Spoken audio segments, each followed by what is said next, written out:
What is making the headlines every single minute as we get information, reaching our newsroom. And of course, let's now talk to our reporter Grace Kuria, who is at the Milimani Law Courts and has been following up on that story where a man who was arrested trying to smuggle his newborn baby out of Kenyatta National Hospital because of a hospital bill of 56,000 shillings has been freed by the court.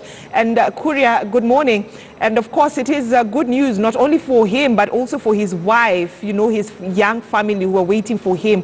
What more transpired within the courtroom? Because so far we know that he's been released because 56,000 shillings has already been paid. Well, Brenda, the love of a father to his daughter displayed by all means here. And of course, many have termed him as the father of the year. And good news is that Boniface Murage, 22-year-old Boniface Murage, is now a free man. Of course, he was facing charges of attempting to commit a felony. He was also accused of attempting to defraud 56,000 Kenya shillings from the Kenyatta National Hospital. But he is now free. And we actually did speak to him, of course, before he was released. I will be looking for him later once he's a completely free man out of the corridors of justice. But we just spoke to him, and with tears in his eyes, Brenda, he says he's grateful because, number one, of course, for the support that he received from Kenyans. Of course, this is an issue that received a lot of uproar, on social media. Most of the people are applauding him. And of course, with tears in his eyes, Brenda, he says he's grateful, especially for the person that cleared his bill, who we understand is Nairobi Governor Mike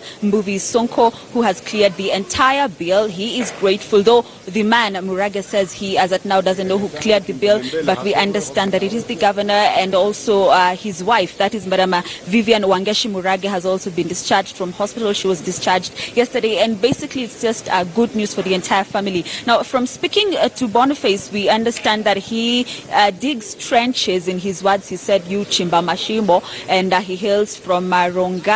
And from now, all he wants is to go home because his family is already home in Rongai. And just speaking to his lawyer and the people that accompanied him to court today, of course, once he's released, he will be heading to Rongai. Now, let me take you through what happened in court, Brenda. And he did appear before Senior Resident Magistrate Caroline Nzibe, who we did see him. As I said, he was accused of attempting to commit a felony, and we understand that his wife and the daughter were admitted on 26th of January, and they were discharged on the 11th of February. But today being 17th, or I believe, today is 19th. 19th of February, they were still in hospital, and basically that is why the only way for him was to attempt to smuggle his daughter out of the hospital in a blue bag, which is actually in court as the exhibit. But of course, good news is he is out. And of course, we did see his lawyer, Mr. Charles Madowo, say that the only crime Murage committed is being poor, which is not a crime, Brenda. And so basically just saying that he's the sole breadwinner and pleading for the court to release him. And of course, later we did see Resident Magistrate Caroline Nzibe sentence him to serve a suspended sentence for 3 months. And basically, Brenda, what this means is that for 3 months, the court will be looking out for him just in case he commits any crime. He will be back here, but we definitely do hope that he will not be committing any crime. So it's good news from Milimani Law Courts, Brenda. Of course, in a few minutes, I do hope to catch up with him once he's completely free. But that is all for now.